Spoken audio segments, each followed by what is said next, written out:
Good morning friends, welcome back to another video. आज हम external sector के chapter में करंट अकाउंट्स डेफिसिट का टॉपिक देखेंगे। राइट, जिस तरह हमने यस्टरडे करंट अकाउंट और कैपिटल अकाउंट को समझा था, ठीक है, किस तरह से करंट अकाउंट में विजिबल और इनविजिबल गुड्स देखने को मिलते हैं, उसी तरह कैपिटल अकाउंट में जो भी ऐसी ट्रांजैक्शन जिसके थ्रू किसी इंडिविजुअल पर्सन या गवर्नमेंट की लाइबिलिटी या एसेट में चेंज आता है, उसको कैपिटल अकाउंट में रखा जाता है। ठीक है, वो सब हमने देखा था।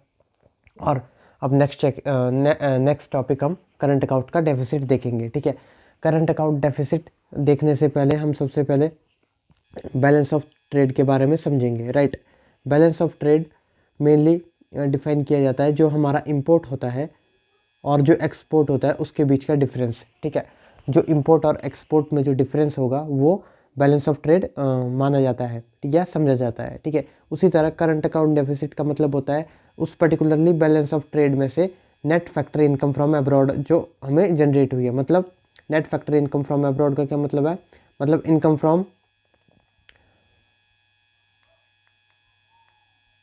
फ्रॉम फॉरेन कंट्री, ठीक है, और income send to foreign country. मतलब कुछ पर्सन ऐसे होंगे जो हमारे फॉरेन में काम कर रहे होंगे। फॉर एग्जांपल मान लीजिए दुबई जैसी कंट्रीज़ में, ठीक है, मिडिल ईस्ट जैसी कंट्री में, जहाँ से वो पर्टिकुलरली इंडिया को पैसा भेजते हैं, तो वो वाला इनकम जो होगी वो इनकम फ्रॉम फॉरेन कंट्री वाले सेक्शन में आएगी। वेरएस कुछ पर्टिकुलरली पर्सन ऐसे होंगे जो इंडिया में काम कर रहे होंगे और अपनी फॉरेन कंट्री में पैसा भेज रहे होंगे, तो वो इनकम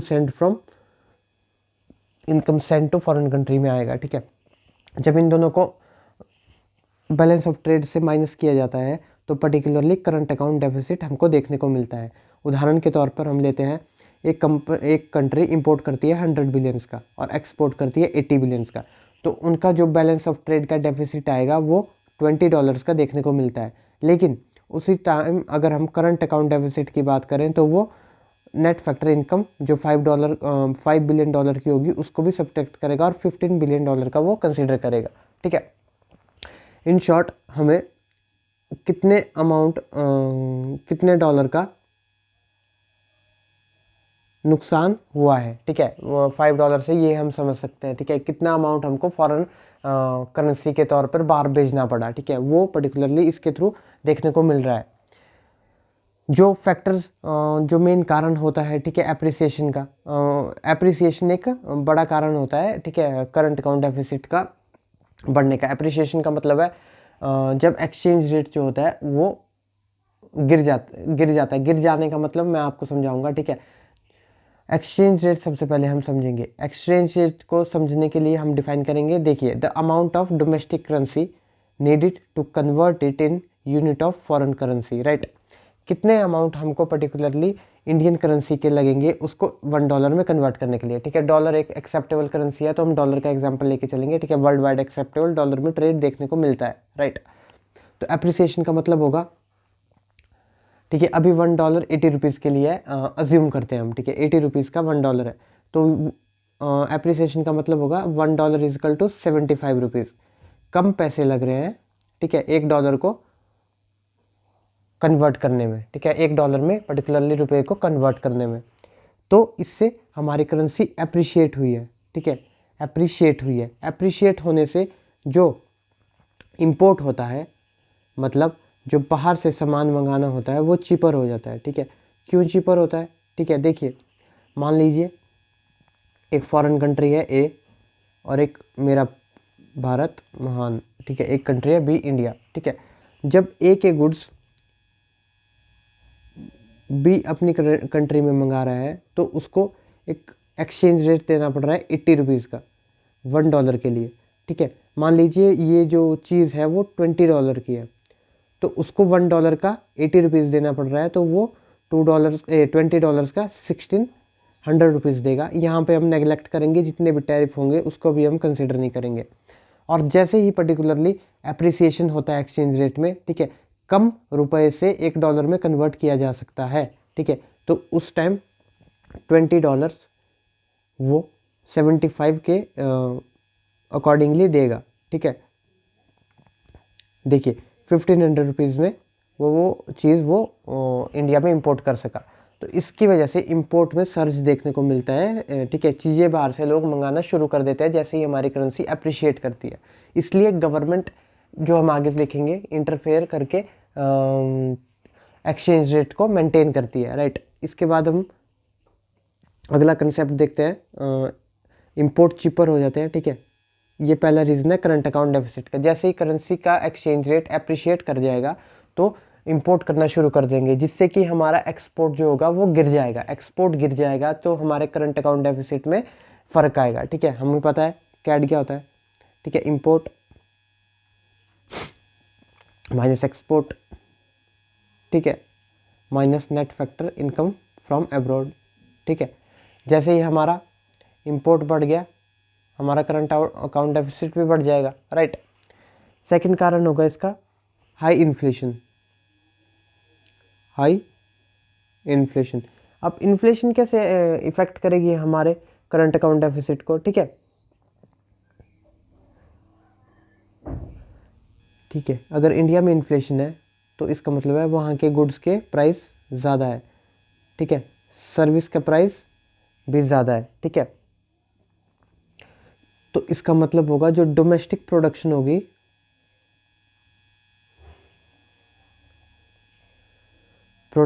वो कहीं ना कहीं लैक करेगी इंपोर्टेड गुड्स में से, ठीक है। जैसे कि हमने टैक्सेशन वाले चैप्टर में देखा था, काउंटर वेलिंग ड्यूटीज़ वगैरह भी पर्टिकुलरली गवर्नमेंट लगाती है, ठीक है। बहुत सारी ड्यूटीज़ यूज़ करती है गवर्नमेंट, ठीक है, डोमेस्टिक मार्केट को अपने बचाने के लिए, ठीक है। अगर इन्फ्लेशन है मार्केट में, ठीक है, डोमेस्टिक प्रोडक्शन 100% लैक करेगी इंपोर्टेड गुड्स के मामले में, तो इसकी वजह से भी हमारा इंपोर्ट बढ़ेगा और सीएडी में फ़र्क आएगा, ठीक है। अगर इन्वेस्टमेंट बहुत लो है तो इसकी वजह से भी हमें करंट अकाउंट डेफिसिट देखने को मिलता है।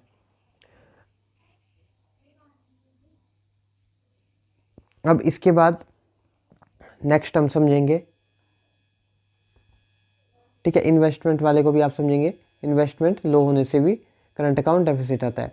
नेक्स्ट कंसेप्ट अब हम समझेंगे जो हम पहले भी देख चुके हैं, बीओटी मतलब बैलेंस ऑफ ट्रेड, ठीक है। जैसे जैसे मैं लिख रहा हूँ वैसे वैसे आप भी लिखेंगे। मतलब बोलिए, जितना एक्सपोर्ट करेंगे माइनस जितना इंपोर्ट करेंगे, राइट। इसको बोलेंगे हम बैलेंस ऑफ ट्रेड।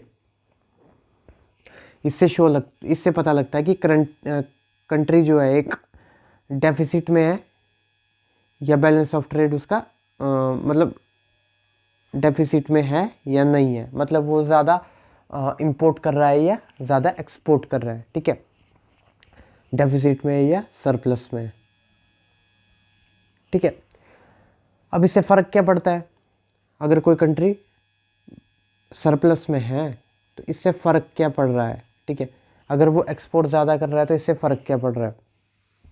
देखिए, जब पर्टिकुलरली कंट्री का एक्सपोर्ट बढ़ता है तो इसका मतलब है कंट्री में फॉरेन करेंसी आती है, जिससे कि करेंसी का फॉरेन रिजर्व बढ़ता है, जिसको वो अपने डेवलपमेंट में यूज़ करता है, ठीक है। फॉरेन रिजर्व का ही तो सारा गेम है, ठीक है। हम आगे जाके देखेंगे कैसे 1991 के एलपीजी रिफॉर्म्स एक पर्टिकुलरली फॉरेन रिजर्व क्राइसिस की वजह से मेनली आए हुए थे, ठीक है। 1991 में हमने रिफॉर्म किए थे ना, तो वो देखेंगे हम, ठीक है।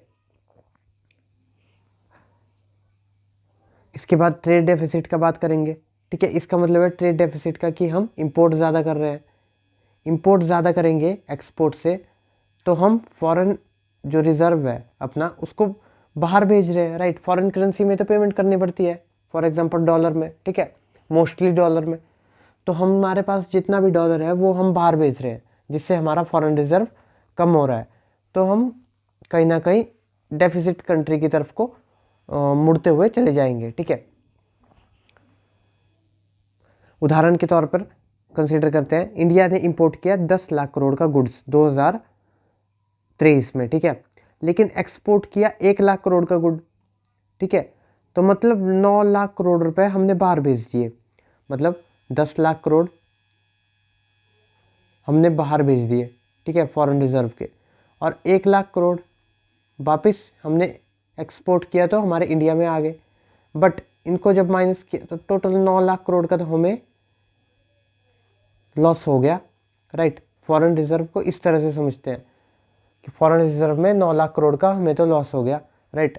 तो इसलिए डेफिसिट कंट्री हमें कंसिडर किया जाता है, क्योंकि अभी हम ज़्यादा एक्सपोर्ट नहीं करते एज कम्पेयर टू इम्पोर्ट, ठीक है, ठीक है।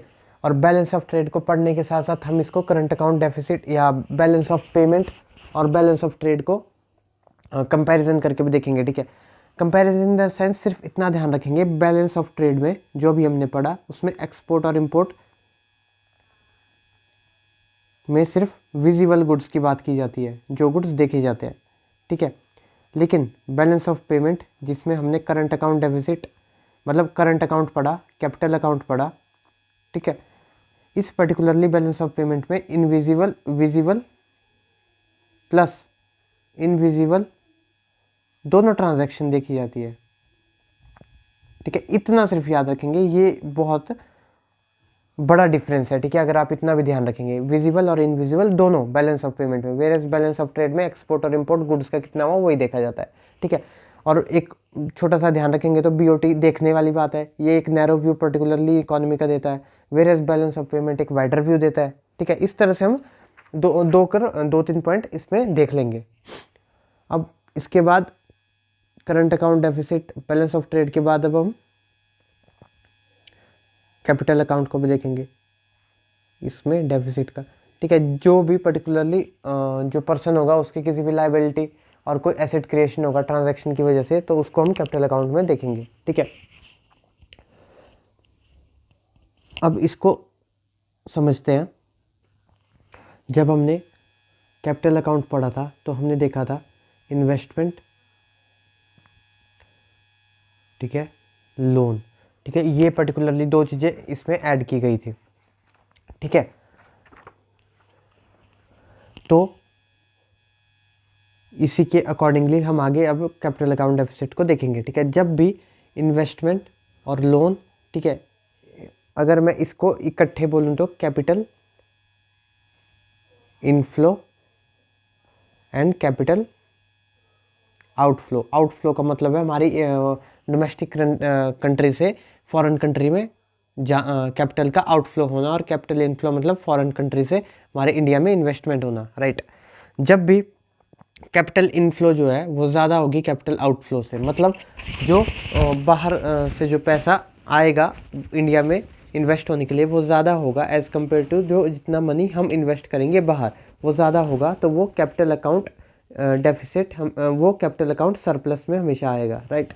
वेरेज जब कैपिटल आउटफ्लो ज़्यादा होगा कैपिटल इनफ्लो से, तो वो कैपिटल अकाउंट डेफिसिट में हमको देखने को मिलेगा, ठीक है। इतना हम याद रखेंगे।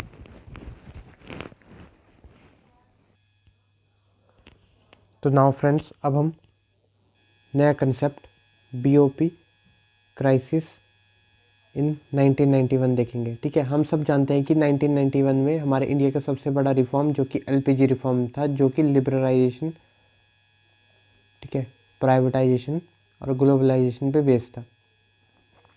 पर इस पर्टिकुलरली इतने बड़े चेंज को, मतलब इकोनॉमी को प्राइवेट एंटरप्राइजेस के खोलने के लिए सरकार को क्यों इतना बड़ा स्टेप लेना पड़ा, ठीक है।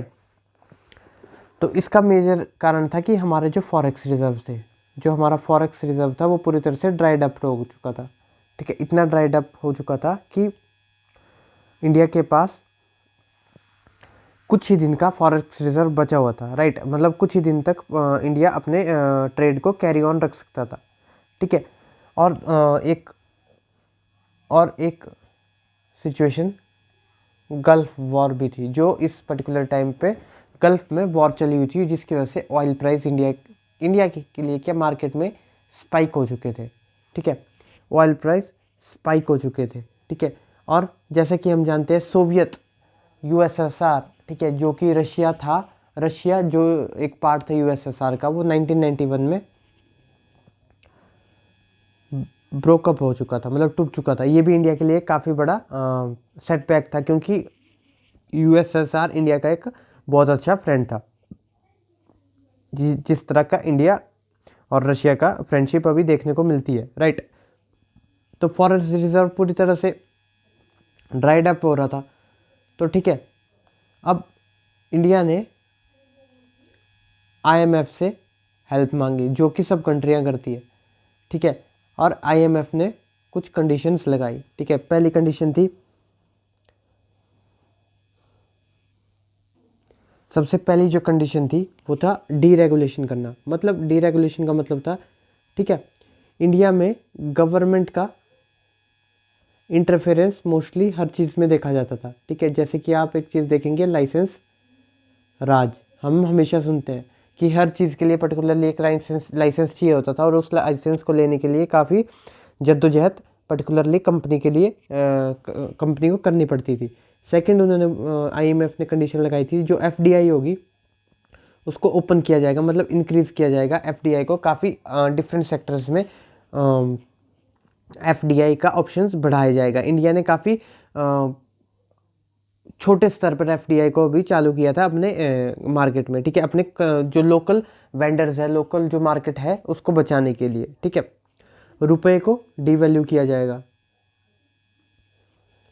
ऑफ रुपी को डीवैल्यू कुछ अमाउंट तक किया जाएगा, ठीक है।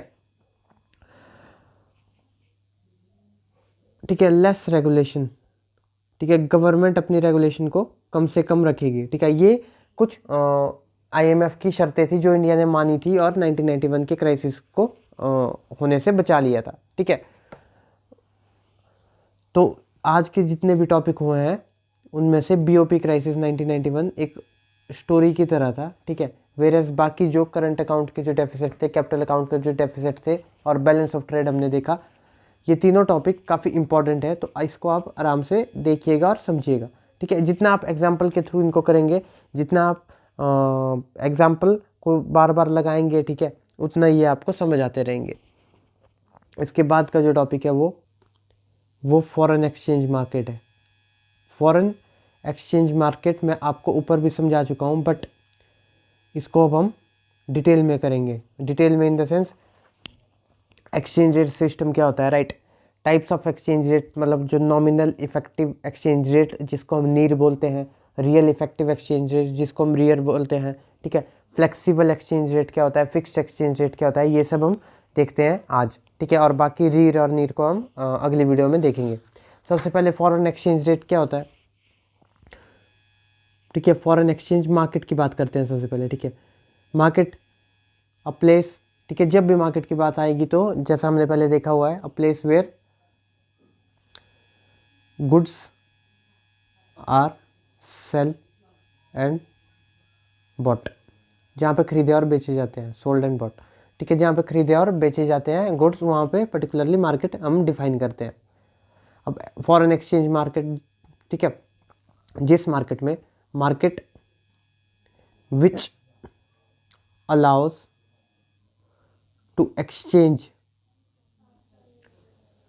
अ currency with another one defined as foreign exchange market, ठीक है। जहाँ पे फॉरेन करेंसीज का सेलिंग और बाइंग चलता है, ठीक है, उस पर्टिकुलरली मार्केट को हम फॉरेन एक्सचेंज मार्केट बोलते हैं। और इसी के साथ अब हम देखेंगे foreign exchange rate, FE rate, मतलब कितने अमाउंट की आपको लोकल करेंसी लगेगी एक फॉरेन करेंसी को खरीदने के लिए, ठीक है। एक करेंसी का प्राइस दूसरे करेंसी के टर्म में कितना है, जो मैंने ऊपर डिफाइन किया है, ठीक है। The amount of currency needed, that amount of domestic currency needed to buy a single unit of foreign currency, right. जैसे कि $1 इज इक्वल टू 50 रुपीज़। तो हमें इस पर्टिकुलर मार्केट में 50 रुपये देने पड़ेंगे एक डॉलर खरीदने के लिए।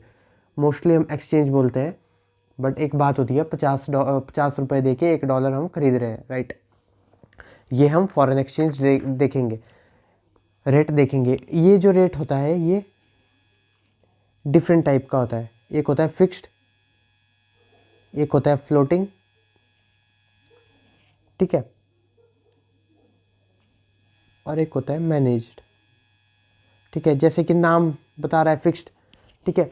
जो कंट्री की गवर्नमेंट होगी वो एक एक्सचेंज रेट फिक्स कर देगी। मान लो इंडिया ने फिक्स कर दिया कि $1 की कीमत 60 रुपये होगी, ठीक है। अब ये जब तक गवर्नमेंट स्टेप नहीं लेगी, ठीक है, इस पर्टिकुलरली प्राइस को चेंज करने का, तब तक ये पर्टिकुलरली प्राइस ऐसा का ऐसा सेम का सेम ही रहेगा, ठीक है। ठीक है, फ्लोटिंग एक्सचेंज रेट, जब मार्केट डिसाइड करता है रेट, ठीक है, मतलब मार्केट कैसे डिसाइड करेगा, ठीक है, किसी एक करेंसी की सप्लाई और डिमांड से उसके प्राइस में चेंज आता है, ठीक है। उस चेंज के थ्रू हमें फ्लोटिंग रेट देखने को मिलता है, ठीक है। अगर मान लीजिए डॉलर मार्केट में डिक्रीज कर गए तो उनका प्राइस हाइक कर जाएगा, ठीक है। रुपी मार्केट में कम हो गए, रुपी का प्राइस हाइक कर जाएगा। तो अगर डॉलर कम हो जाएंगे तो आरबीआई मार्केट में डॉलर रिलीज कर देंगे, जिससे कि प्राइस की स्टेबिलिटी वापस आ जाएगी, ठीक है। इसको हम आगे समझते हैं मैनेज में, ठीक है। तो मैनेज रेट जो होता है वो फ्लोटिंग एक्सचेंज रेट की तरह ही होता है, पर इसमें क्या होता है, आरबीआई जिसको हम सेंट्रल बैंक बोलते हैं, किसी भी कंट्री का जो सेंट्रल बैंक होता है, ठीक है, वो इंटरफेयर करता है। अगर मार्केट में लार्ज फ्लक्चुएशन देखने को मिलती है तो आरबीआई तुरंत इंटरफेयर करता है। फॉर एग्जांपल, जैसे कि मैंने आपको एग्जांपल दिया था कि डॉलर का प्राइस बढ़ रहा है, ठीक है, क्योंकि उसकी सप्लाई में कमी आ चुकी है मार्केट में, तो आरबीआई जिसको स्टीयरलाइजेशन बोलते हैं, उसकी हेल्प से मार्केट में डॉलर रिलीज कर देगा, ठीक है। डॉलर रिलीज करने के बाद वो मार्केट के प्राइस को कंट्रोल कर देगा, ठीक है। इस तरह से मैनेज्ड रेट हम एक्सचेंज रेट्स का देख सकते हैं। तो नेक्स्ट जो टॉपिक होंगे जैसे कि नीर और रीर, वो अब हम नेक्स्ट वीडियो में करेंगे। आप इस वीडियो को लाइक कीजिए, सब्सक्राइब कीजिए और कमेंट कीजिए और बताइएगा कि मैं और कौन से टॉपिक्स पे वीडियोस बनाऊं जो कि आपके लिए बढ़िया हो सकता है। Thank you very much. Do like, subscribe and comment.